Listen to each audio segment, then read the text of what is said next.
자, 그런데 그 한국당에서는 지금 뭔가 원심력이 커지는 분위기입니다. 뭐 원조 친박을 자처했던 홍문종 의원이 어제 결국 한국당 나가겠다. 총선 때는 이 당에서 안 하고 다른 데서 하겠다. 다른 데서 총선에 뛰겠다. 이렇게 선언을 했습니다. 그 얘기부터 직접 듣고 관련 얘기 조금 나눠보겠습니다. 이제 저도 참을 만큼 참았어요. 기다릴 만큼 기다렸어요. 여러분, 이제 조금 있으면 한국당에 아마 얼마가 되는지 모르지만 저는 아마 기천명은 될 거라고 생각합니다. 최소한 기천명의 평당원들이 여러분과 함께 태극기를 흔들기 위해서 탈당 선언을 할 것입니다. 여러분. 자, 대한애국당으로 지금 홍문종 의원이 합류하겠다. 김태현 변호사님. 네. 자, 이렇게 됐는데 어쨌든 그럼 내년 총선 역시도 대한애국당 간판으로 뛰겠다는 거는 네. 뭐 애국당은 어쨌든 박근혜 전 대통령 석방을 가장 간판으로 내놓고 하는 그런 그렇죠. 야당이기 때문에 역시나 박 전 대통령 얘기를 계속하면서 총선을 뛰겠다는 걸로 봐야 되나요? 어떻게 봐야 뭐 돼요? 그래야 되지 않겠어요? 뭐 갈 사람은 가야죠, 뭐. 갈 사람은 가야 된다. 왜냐하면 홍문종 의원 같은 경우에는 내년 총선 공천이 거의 불가능합니다. 왜?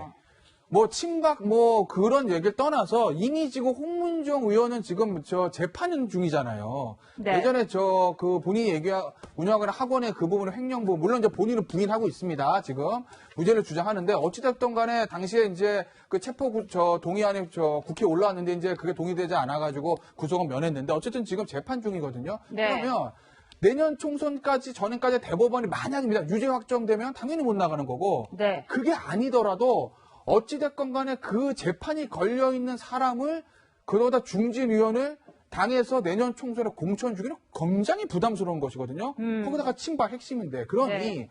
어찌됐든 간에 내년 공천권을 누가 쥐든지 간에 홍문종 의원에 공천받는 거는 정말 코끼리가 바늘구멍 들어가도 힘들다. 자유한국당에선. 그렇다고 보면 네. 홍문종 의원은 다른 생각할 수도 있는 거죠. 어찌됐든 간에 대한애국당의 조원진 대표하고 본인이 생각하고는 어떤 이념이라는 같이 생각도 일치하는 데다가 네. 내가 자유한국당에서는 공정받기 쉽지 않다는 이 생각이 들면 그러면 개인적으로는 움직일 수 있다고 봅니다. 네. 다만 뭐 다른 이제 홍문종 의원이 나갈 때 뭐 몇십 명이 같이 나갈 거다라고 이제 얘기는 했는데 여러 다른 친박 중진 의원들이 뛰어나갈까?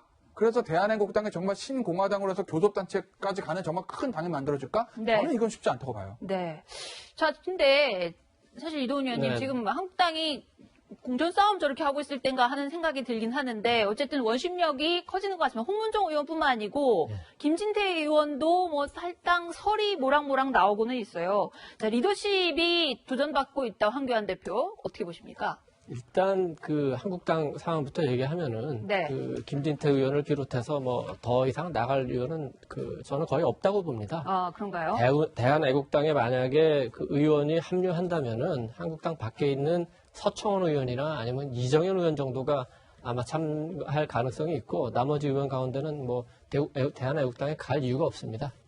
지금 한국당이 이제 뭐 홍문종 의원 탈당이라든지 또 뭐 대한애국당 간다는 것 이렇게 별로 신경을 안 쓰는데 그 이유가 어쨌든 총선 때 되면은 그 보수 대통합을 해야 되고 네. 그렇게 되면 어차피 대한애국당도 그 대상이 돼야 돼요. 대한애국당 그리고 그 바른미래당에 있는 바른정당 출신 의원들 네. 그리고 대한애국당과 관계가 없는 그 태극기 세력들이 있습니다. 좀 굳이 얘기하면은 종교나 이제 군 출신 분들이 굉장히 많은데 이렇게 해서 4개의 큰 축을 통합한다는 게 목표이기 때문에 이 안에서 뭐 한국당에서 대한애국당 옮기고 이 자체가 그렇게 뭐 크게 보진 않습니다. 물론 통합이 안 될 수도 있어요. 그렇게 해서 이제 별도로 총선에 임할 수도 있는데 그렇다 하더라도 대구 경북에서는 조금 영향이 있을지 몰라도 PK에서도 거의 영향이 없을 걸로 보고 대구 경북의 유권자분들도 굉장히 생각이 많이 바뀌어서 박근혜 대통령을 인간적으로 지금도 안쓰러워하지만 네. 박근혜 전 대통령이 다시 정치를 하는데 거기에 지지한다? 그럴 생각을 가진 유권자들이 지금 거의 없다는 게 한국당 내부의 판단입니다. 박 전 대통령 이름만 나오면 찍어주던 시절하고 지금 유권자들이 완전히 달라졌다. 조금만 더 구체적으로 네. 얘기하면은 네. 그 TK에서 지금 어떤 논의도 이루어지냐면은 그 박근혜 대통령은 뭐 끝까지 우리가 인간적으로 보호하지만 만약에 정치 세력을 만들어서 만약에 정치에 다시 참여한다면은 우리가 보수를 살리기 위해서 그러면 박근혜 대통령을 밟고 가야 되나? 이런 논의까지 이루어지고 있습니다. 네. 자, 어쨌든 총선 시기에 벌써 빠르게 돌아가고 있는 것 같습니다. 세 번째 주제로 넘어가 보도록 하겠습니다.